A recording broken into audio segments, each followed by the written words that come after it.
বাংলাদেশের শরীয়তপুর জেলার একটি ঘটনা নতুন করে আতঙ্ক ছড়িয়েছে সংখ্যালঘু নিরাপত্তা নিয়ে।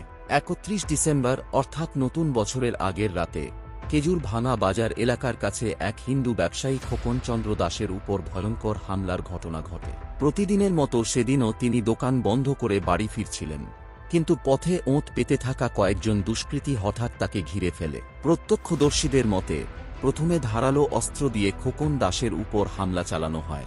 এরপর তার শরীরে পেট্রোল ঢেলে তাকে জীবন্ত পুড়িয়ে মারার চেষ্টা করা হয়। পরিস্থিতি বুঝে প্রাণ বাঁচাতে খোকন দাস রাস্তার পাশের একটি পুকুরে ঝাঁপ দেন। এতে আগুন নিভলেও ততক্ষণে তার শরীরের প্রায় ৩০% পুড়ে যায়। স্থানীয় লোকজন দ্রুত তাকে উদ্ধার করে শরীয়তপুর সদর হাসপাতালে নিয়ে যায়। অবস্থার অবনতি হওয়ায় পরে তাকে ঢাকার জাতীয় বার্ন ও প্লাস্টিক সার্জারি ইনস্টিটিউটে রেফার করা হয়। চিকিৎসকদের মতে তার মুখমণ্ডল ও শ্বাসনালীতে মারাত্মক ক্ষতি হয়েছিল। কয়েকদিন ধরে মৃত্যুর সঙ্গে লড়াই করার পর শনিবার সকালে চিকিৎসাধীন অবস্থায় খোকন চন্দ্র দাসের মৃত্যু হয়। এই ঘটনায় ভেঙে পড়েছেন তার স্ত্রী সীমা দাস।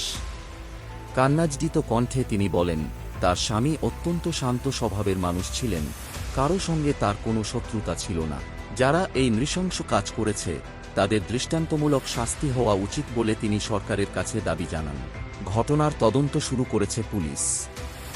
এখন পর্যন্ত রাব্বি ও সোহাগ নামে দুজন সন্দেহভাজনকে আটক করা হয়েছে। পুলিশ জানিয়েছে বাকি অভিযুক্তদের শনাক্ত করার চেষ্টা চলছে এবং গ্রেপ্তারের জন্য অভিযান অব্যাহত রয়েছে। তবে এটি কোনো বিচ্ছিন্ন ঘটনা নয়।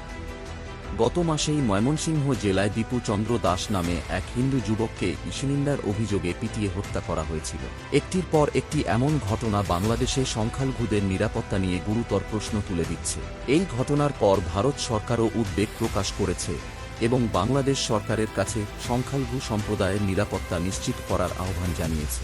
এখন প্রশ্ন একটাই, বাংলাদেশে সংখ্যালঘুরা কতটা নিরাপদ এবং এই নৃশংসতার দোষীরা কি আদৌ শাস্তি পাবে? একটি পরিবার আজ তাদের একমাত্র ভরসা হারিয়েছে। ন্যায়বিচারের আশা এখন তদন্তের দিকেই তাকিয়ে।